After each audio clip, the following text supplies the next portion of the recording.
Hello दोस्तों, आज हम क्लास 12th की केमिस्ट्री की कुछ इम्पोर्टेंट प्रश्न हैं जो हम करेंगे। यूपी बोर्ड के हैं। कुछ इम्पोर्टेंट प्रश्न जो हर साल पूछे जाते हैं परीक्षा में। पहला है शून्य कोट की अभिक्रिया का समीकरण लिखना है। दूसरा है प्रथम कोट की अभिक्रिया का समीकरण। प्रथम कोट की अभिक्रिया का अर्धआयुकाल। अर्धआयुकाल से कुछ प्रश्न ही कुछ न्यूमेरिकल जैसे होते हैं वही पूछे जाते हैं इसके जो सूत्र से। बाकी इन दोनों में से कोई एक इम्पोर्टेंट है। और मोलर चालकता तुल्यांकी चालकता, ये कुछ छोटे हैं, डिफिनीशन है जो आपको याद करनी होगी। चौथे नंबर पे कोलाउस का नियम लिखना है। कोलाउस का नियम हमेशा पूछा जाता है और उनके अनुप्रयोग क्या होते हैं। और पांचवा प्रश्न है कि अनुमत स्थायी कक्षाओं की त्रिज्या मुख्य क्वांटम संख्या के वर्ग के अनुक्रमानुपाती होती हैं। ये भी प्रश्न बहुत पूछा जाता है कि मुख्य क्वांटम संख्या के वर्ग के अनुक्रमानुपाती होती है अनुमत स्थायी कक्षाएं। छठे नंबर पे है नष्ट समीकरण क्या है। नष्ट समीकरण पूछ लेता है क्या है। मानक इलेक्ट्रोड विभव, ये डिफिनीशन है एक छोटी सी। मानक इलेक्ट्रोड विभव क्या होता है।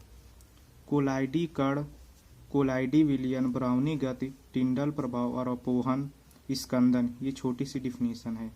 केंद्रीय फलक एकक कोष्ठिका की संकुलन क्षमता, अंतः केंद्रीय एकक कोष्ठिका की संकुलन, इन दोनों में से कोई एक पूछ लेता है। स्टाइकियोमेट्री दोष क्या होता है और साटकी दोष क्या होता है, ये पूछ लेता है। छोटी सॉफ्ट डिफिनीशन है। और पूछता है कि अमोनिया बनाने की हैबर विधि और NH3 बनाने की ऑस्टरवर्ड विधि और क्लोरीन बनाने की डीकन विधि, इन तीनों में से कोई एक पूछ लेता है। वार्नर का सिद्धांत पूछता है। पॉलीसेकेराइड व ग्लूकोज व फैक्टोज की बंद व खुली संरचना बताने के लिए कहता है। और रासायनिक गुण और हार्मोन्स क्या है। DNA और RNA में अंतर, SN और SN2 अभिक्रिया पूछता है।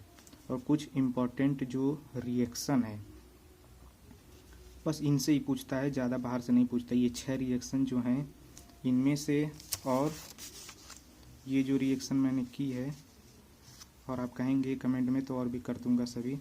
ये जो 6 रिएक्शन है देख लीजिए, इनसे ज़्यादा कोई बाहर पूछता नहीं। ये 6 रिएक्शन और 12 रिएक्शन एकदम महत्वपूर्ण है जो इसी के अंतर्गत से ये पूछता है।